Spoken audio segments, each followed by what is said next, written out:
La matinale de 19h, le magazine de Radio Campus Paris. Du lundi au jeudi jusqu'à 20h. Il est arrivé si vite qu'il n'a pas eu le temps d'écrire un lancement. C'est ce cher Pitoum. Comment on se retrouve, Pitoum? Comment on se retrouve, Erwan? Ça fait longtemps, ça fait plus d'1 an. Mais ouais, grandadais, dégingandé, guignolesque à la gouaille. Grave, plus que graveleuse d'ailleurs. C'est une assonance? Oui. C'est une allitération en fait. Je confonds les deux. Te revoilà enfin. C'est facile, l'allitération ça finit par un N et c'est une consonne. Donc allitération c'est les consonnes. Putain, mais il y a plus de voyelles dans l'allitération. Tu comptes faire une chronique ou pas? Te revoilà enfin sur les ondes. Auditrice, tu n'es pas Erwan, hein, mais c'est pas grave, je t'aime quand même, mon vice. Nous sommes 3 jours après l'intervention américano-franco-anglaise en Syrie. Rappelle-toi, auditrice, hein, je sais que c'est beaucoup trop loin dans ta timeline pour que tu aies le courage de scroller jusque-là, mais nous avons participé à des bombardements, suite à l'utilisation présumée d'armes chimiques par le régime de Bachar. Et comme dans toute démocratie qui se respecte, c'est l'Assemblée représentante du peuple qui se prononce sur la participation de la France à cette action militaire, qui peut être qualifiée d'un acte de guerre, hein, et qui, en tout cas, n'a pas obtenu de mandat de la part des Nations Unies. Ce sont donc nos élus qui, en leur âme et conscience, vont se prononcer sur cette opération militaire conjointe avec Trump aujourd'hui, après les frappes. Voilà, un peu comme si tu t'entichais de quelqu'un et que tu allais vous marier à la mairie sans lui demander et qu'une fois le certificat de mariage obtenu, tu l'invitais à prendre un verre. C'est complètement con, bonjour.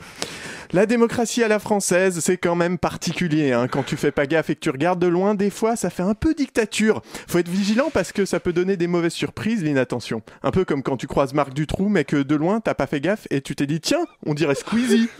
Sans déconner, si je prenais un selfie pour envoyer à mes neveux.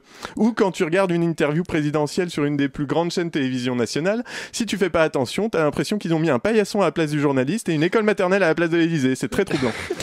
Non, c'est subtil, hein. Mais heureusement, il y a parfois des indices quand on est attentif qui nous rappellent que nous sommes dans une vraie démocratie. Et hier soir, c'en était temps. Oh mon Dieu. Alors encore une fois, il faut être observateur, hein. Quiconque aura juste zappé par inadvertance quelques minutes sur BFM ne se sera probablement pas dit « Tiens, c'est une belle démonstration de démocratie », mais plutôt « Merde, là que BFM diffuse du violent porn gérontophile gay le dimanche soir ». Non, c'est vrai que quelque part, il y a eu quelques tentatives de fist-fucking furtif, hein, que ce soit de la part de Bourdin et Plenel sur Macron, ou même l'inverse, et même du président sur nous-mêmes, parce qu'il est quand même il s'est quand même un peu foutu de notre gueule parfois.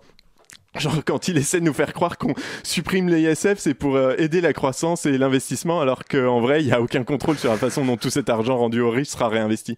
D'ailleurs, finalement, pour filer la comparaison, c'était quand même assez inédit ce ton, cet échange, ces questions pour un entretien présidentiel. En Clairement. fait. On a plus l'habitude de voir cette forme d'impertinence chez les youtubeurs politiques dans des vidéos courtes, gratuites, mal éclairées et sans grands moyens. Hein. Comme Squeezie d'ailleurs. Bah oui, Usul, c'est un peu la prod gonzo de la politique quelque part. Alors qu'hier, on avait le décor des productions d'Orcel, hein, ambiance art déco, paillettes et flonflons sur la Tour Eiffel. C'était un peu Staline, hein. Table, un peu, aussi. Table plus grande qu'un appart d'étudiant, multicaméra, multi-angle et réalisation au poil pour bien saisir tous les soupirs, tous les rictus, toutes les panoplies d'expressions de plaisir et de frustration des performeurs qui se sont donnés.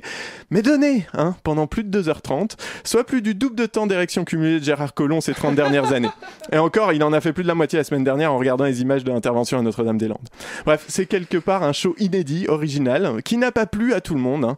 Enfin, essentiellement, qui n'a pas plu à tous les journalistes qui n'avaient pas été invités. Hein. Quelque part, je les comprends, ça doit être vexant de torcher des marcheurs avec la langue à longueur d'édito et se faire doubler par un populiste centriste et un militant gauchiste. Hein. Ça doit laisser un vieux goût de merde derrière les amygdales.